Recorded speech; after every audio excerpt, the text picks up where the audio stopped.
उत्तर भारतातल्या हरियाणा राज्यातल्या पानिपतमध्ये मराठ्यांनी पराक्रम गाजवलेला होता. 14 जानेवारीला अहमद शाह अब्दालीसोबत मराठ्यांचं युद्ध झालेलं होतं आणि दरवर्षी पानिपतमध्ये हा मराठा शौर्य दिन म्हणून साजरा केला जातो. मी सध्या त्याच स्मारकस्थळी आहे, ज्या ठिकाणी काला आम परिसर म्हणून या संपूर्ण भागाला ओळखलं जातं.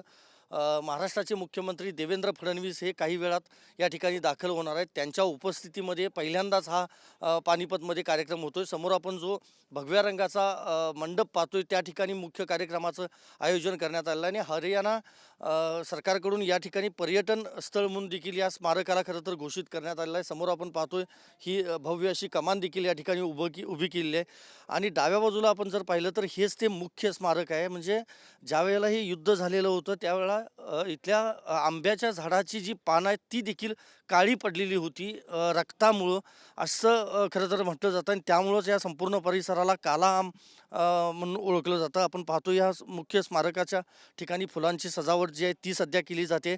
आज या युद्धाला 264 वर्ष खरं तर पूर्ण होणार आहेत आणि जरी मराठे या युद्धामध्ये हरलेले असले तरी मराठ्यांचा जो पराक्रम आहे, जाज्वल्य इतिहास जो आहे तो आजही कायम ठेवला जातो आणि पानिपत शौर्य स्मारक समिती जी आहे त्यांच्यामार्फत दरवर्षी या ठिकाणी या कार्यक्रमाचं आयोजन केलं जातं. त्यामुळं मुख्यमंत्री देवेंद्र फडणवीस यांच्या उपस्थितीमध्ये रावसाहेब दानवे असतील, प्रतापराव पाटील चिखलीकर असतील, हे देखील या कार्यक्रमाला उपस्थित राहणार आहेत. आणि हरियाणा राज्यातले जे रोड मराठा आहेत, म्हणजे ज्या वेळेला हे युद्ध झालेलं होतं त्यावेळेला जे मराठा इथंच थांबले ते नंतर रोड मराठा म्हणून खरं तर हरियाणामध्ये ओळखले जातात, ते देखील मोठ्या संख्येनं या आजच्या कार्यक्रमाला उपस्थित राहणार आहेत. त्यामुळे पुन्हा एकदा 14 जानेवारीला पानिपतमध्ये आज मराठ्यांचा जो पराक्रम आहे किंवा जो जाज्वल्य जो इतिहास आहे त्याला पुन्हा एकदा उजाळा दिला जाणार आहे.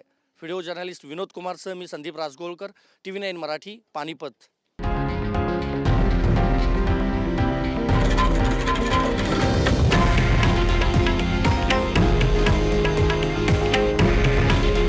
हे आहे देशातील नंबर 1 न्यूज नेटवर्क आणि आपण पाहत आहात TV9 मराठी. काळजी तुमची, हित महाराष्ट्राचं.